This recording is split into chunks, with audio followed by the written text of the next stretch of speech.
As Canada prepares for a second Donald Trump presidency, there are growing concerns about the impact that tariffs coming will levy against Canada right away. So the loonie hit nearly a 5-year low. After the president-elect threatened to impose penalties, it has dropped lower since the release of the fall economic statement. Joining us with more is financial commentator John Ehrlichman. Great to have you here. Nice to be here. Okay, so while the Canadian dollar took a hit, the markets shot up after news of Donald Trump's re-election. What does this tell you about how we should be looking at how to manage investments? Well, it's a great question, and I think when you think about the stock market or even the currency, they're real-time temperature reads.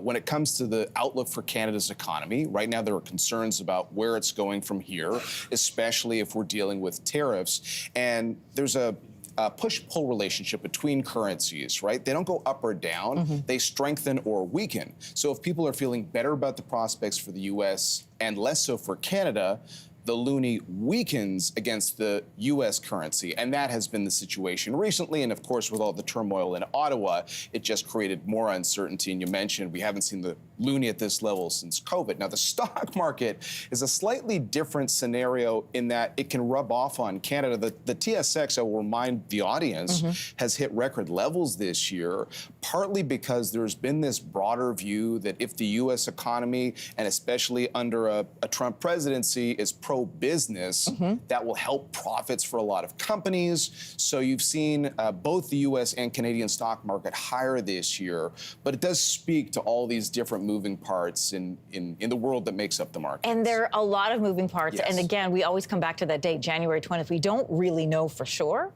until he is officially in office. Former Bank of Canada Governor Stephen Poloz says Canada, this is already in a recession, according to him.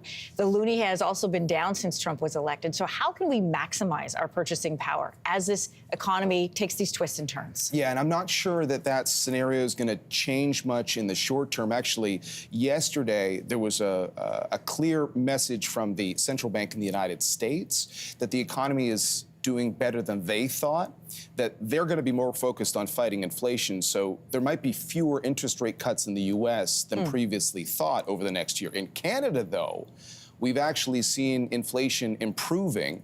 And to your point, worries about the state of the economy itself. So there's still a belief that interest rates will continue to come down in this country. Good if you're dealing with your credit card debt or your mortgage, right, but it'll weigh against the loonie. There's all sorts of ways that you can navigate that. I have to tell you, my daughters are excellent online shoppers for holiday gifts, but I've noticed they tend to check out U.S. sites more than Canadian sites. Oh. That's going to be slightly costly to your wallet. So just be mindful of your spending habits when it comes to what you're doing, or if you're going on a trip, just try to prepare a little bit better if that Canadian dollar is weaker, especially versus the U.S. currency. Good advice there. I want to pick up on something you just mentioned, which is mortgages. They're finally, well, for some people, and in some situations, becoming a bit more affordable. Interest rates, as you mentioned, are ticking down. But what effect could Trump potentially have on those rates? Well, right now, there is a general view that Trump is pursuing policies that actually, yes, they might help business, but they might actually be inflationary. And so there's a possibility that would have to force, let's say, the central bank in the United States to deal with inflation through higher interest rates. So again, there's this dynamic where you could potentially see, if inflation sticks around, interest rates staying higher than what people thought. So even though there's right now a growing expectation in Canada that mortgage rates will continue to come down, just be prepared. Maybe they don't come down as much as just because we've got interconnected economies. Right. But, we've spoken in the past as well about just ask questions, talk to your bank, shop around, think about different ways that you can maybe maximize what goes into a mortgage.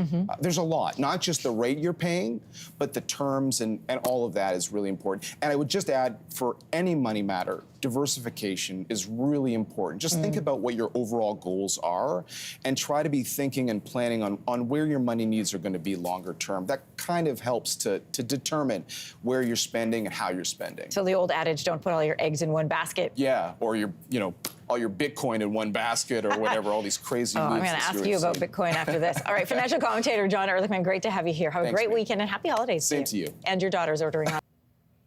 If you liked that video, make sure to subscribe to the Your Morning YouTube feed, where you can find all kinds of new content posted every weekday morning.